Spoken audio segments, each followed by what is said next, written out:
Hello friends, welcome back to my YouTube channel. আশা করি সবাই খুব ভালো আছো। আমিও খুব ভালো আছি। চলে এসেছি আরও একটা ব্লগ নিয়ে। আজকে হচ্ছে শ্রাবণ মাসের প্রথম সোমবার। তো এই দিনটা কেমন করে কি কাটালাম সেটাই তোমাদের সঙ্গে শেয়ার করব। আর জানি সবাই এই দিনটার জন্য অনেক দিন থেকে অপেক্ষা করছো, তো সেই দিনটা এতদিনে চলেই এলো। তো চলো দেখতে থাকো। আজকে ভেবেছিলাম অনেকটা তাড়াতাড়ি উঠবো, কিন্তু ঘুমটা ভাঙিনি, সেই 7:30 বেজেই গেল। তো যাই হোক, তাড়াতাড়ি উঠে যেটুকু কাজ ছিল, মানে ঘরটা ঝাড় দেওয়া, বিছানা গোটানো, সেগুলো করে নিয়ে তাড়াতাড়ি চান করে নিয়েছিলাম। আর দেখো, আমার রজনীগন্ধা ফুলগুলো ফুটতে আরম্ভ করে দিয়েছে। আর এখানে দুটো মাত্র রজনীগন্ধা ফুল তুলেছিলাম, কারণ বেশি তুলবো না।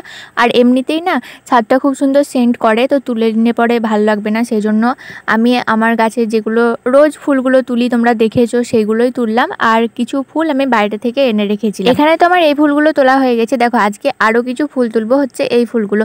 এই ফুলগুলো কেন এরকম ফ্যাকাশে হয়ে গেছে জানো? কারণ এই ফুলটা অনেক দিন, মানে গাছটা অনেক দিন আগে লাগিয়েছিলাম। এবার গাছটা যেহেতু ড্রামের মধ্যে লাগানো আছে, মাটিটা আমি পাল্টাতে পারবো না। মাটিটা পাল্টালে হয়তো গাছটা আরও ভালো হতো, কিন্তু সম্ভব নয়, কারণ গাছটা পুরো কাঁটা কাটা, ওই গাছে হাতই দেওয়া যাবে না। তো সেই জন্য ফুলগুলো ফ্যাকাশে হয়ে গেছে। তো দেখো, এখানে আমার ফুল তোলা হয়ে গেছে। আর আমি তারপরে ফুল টুল তুলে নিয়ে চলে এলাম নিচে, কারণ নিচে আমার অনেক কাজ আছে। ঠাকুরের বাসনগুলো আগেই ধুয়ে মেজে রেখে দিয়েছিলাম আমি কালকে। আজকে শুধুমাত্র একটুখানি জল দিয়ে দেবো, তাহলেই হয়ে যাবে। আসলে সকাল থেকে যদি করতে লাগি না, অনেকটা সময় লেগে যাবে। তো এখানে দেখো, আমি বলেছিলাম না বাইরে থেকে ফুল তুলে এনেছিলাম, এই যে সাদা সাদা ফুলগুলো নিয়েছিলাম, তো এতেই হয়ে যাবে অনেকটা। এখানে আজকে একটা মালা গাঁথবো ঠাকুরের জন্য, তো ওটাই করছিলাম। আর একটা মালা গাঁথতে হতো, কিন্তু আমার মাথায় ছিল না যে বোনু আজকে পুজো করবে, তো আমি একটাই গেঁথেছিলাম, আর এমনি ফুল দিয়ে পুজো করেছিল। দেখো, আমার ছোট্ট ঠাকুর, সেই জন্য ছোট্ট একটা মালা গেঁথেছি। এখানে আমার একটু ভুল হয়ে গেছিলো যে শিব ঠাকুরের পুজো আজকে, তো ওর জন্য আকন্দ ফুল আর ধুতরা ফুল নিয়ে এলে ভালো হতো। কিন্তু আমার না একদম মাথায় ছিল না যে বাবাকে সকালবেলায় বলবো যে নিয়ে আসতে ফুলগুলো। কিন্তু জানো তো, সেই ফুল তুলতে গেলে আকন্দ ফুল আমাদের আছে অনেকটা দূরে, এবার সকালবেলা একা একা আমি যাব না, সেই জন্য এই ফুল দিয়ে পুজো করলাম। আচ্ছা, আরও তো সোমবার আছে, তো তখন না হলে নিয়ে আসা যাবে। তো এখানে আমার দেখো মালা গাঁথা হয়ে গেছে। ঠাকুরের বাসনগুলো সব ধুয়ে মেজে রেখে দিয়েছিলাম পরিষ্কার করে। তো এখানে নিয়ে নিয়েছি আমি গঙ্গা জল, আর এখানে ধূপবাতি নিয়ে নিয়েছি। ধূপবাতিটা আগে ধরিয়ে নেবো, তারপরে তখন আস্তে আস্তে পুজো করব। তো চলো দেখতে থাকো।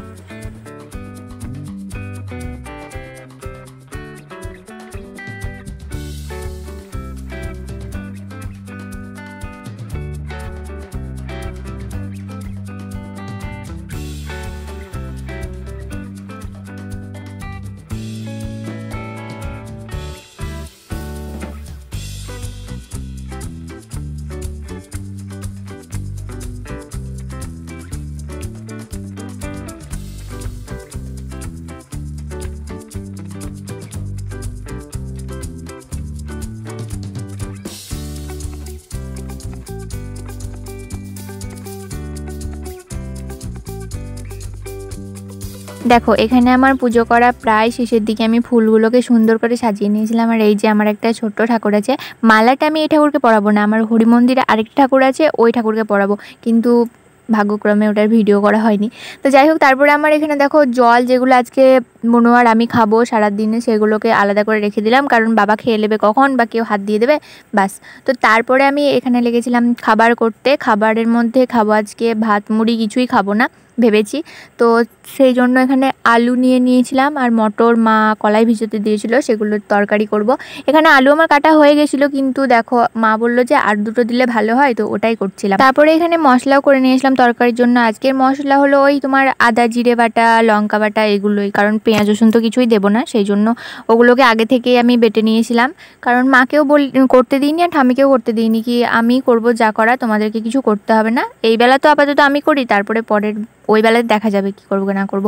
তো এখানে কুকারে সব দিয়ে দিয়েছিলাম তোমার যা যা লাগে, কলাই, আলু, তেল, লবণ, হলুদ, এখানে সব দিয়ে দিয়েছিলাম। তারপরে এটাকে গ্যাসে বসিয়ে দিয়েছিলাম।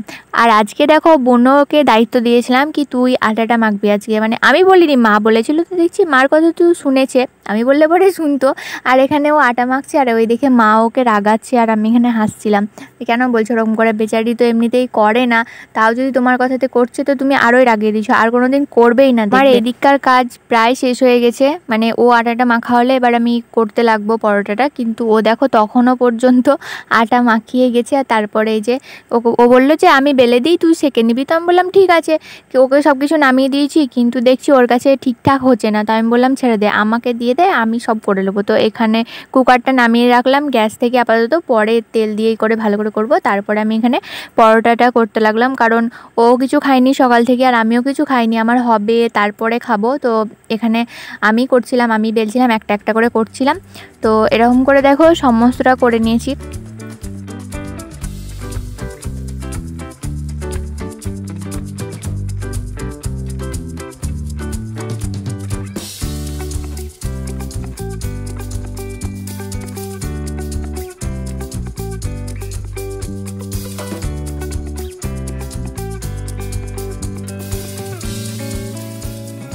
এখানে আমার পরোটা দেখো হয়ে গেছে। আর এখানে তারপরে বোনও আগেই খেয়ে নিয়েছিল, ও আর থামতে পারছিল না, কি বলছিল খিদে পেয়েছে। তো মা বললো তো আগে খেলে দিদির করা হোক তারপরে খাবে। তখন তো আমি করলাম, তারপরে সমস্ত কিছু ধুলাম, তারপরে তো খাবো আমি। তো এখানে খেতে বসে গেছি আমি।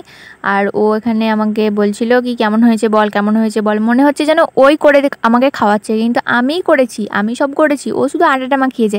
এতে এমন ভাব দেখাচ্ছে না মনে হচ্ছে ওই আমাকে করে খাওয়াচ্ছে।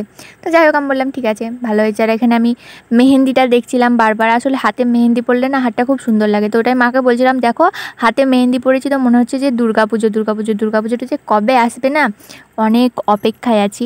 তারপরে ঘুমিয়ে গেছিলাম, খাওয়া দাওয়ার পরে ঘুম থেকে উঠে দেখি মা করেছে, মানে বললাম না যে ওই বেলার খাবারটা আমি করেছিলাম, এই বেলাতে মা করে দিল, কোনো আপত্তি নেই, আমি আর পারছিলাম না।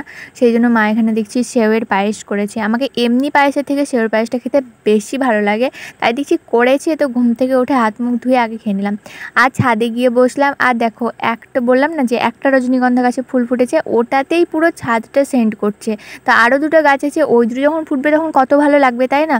তারপরে নেমে এসে সন্ধ্যাবেলায় মা এখানে চা করেছিল, চা খেলাম। আর এখানে আমরা দুজনের মেহেন্দির মানে দেখাচ্ছিলাম যে কাঠটা কেমন রং হয়েছে, কাঠটা কীরকম হয়েছে। ও ওর হাতে পড়েছিল, আমি আমার হাতে পড়েছিলাম। এত ভালো করে পড়বে, কিন্তু ওর নিজের কাজ কোনোদিনও নিজের পছন্দ হয় না, বলবে কি না তোরই ভালো লাগছে।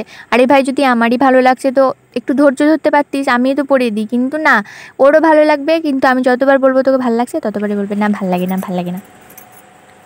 তো চলো আজকের ভিডিওটা এই পর্যন্ত, কেমন লাগলো জানিও, ভালো লাগলে লাইক কমেন্ট শেয়ার সাবস্ক্রাইবটা অবশ্যই করো। তো দেখা হচ্ছে পরের ভিডিওতে। আর তোমরা কেমন করে এই দিনটা কাটালে সেটা অবশ্যই কমেন্ট করে জানিও। তো সবাই সুস্থ থাকো, ভালো থাকো, দেখা হচ্ছে পরের ভিডিওতে। টাটা।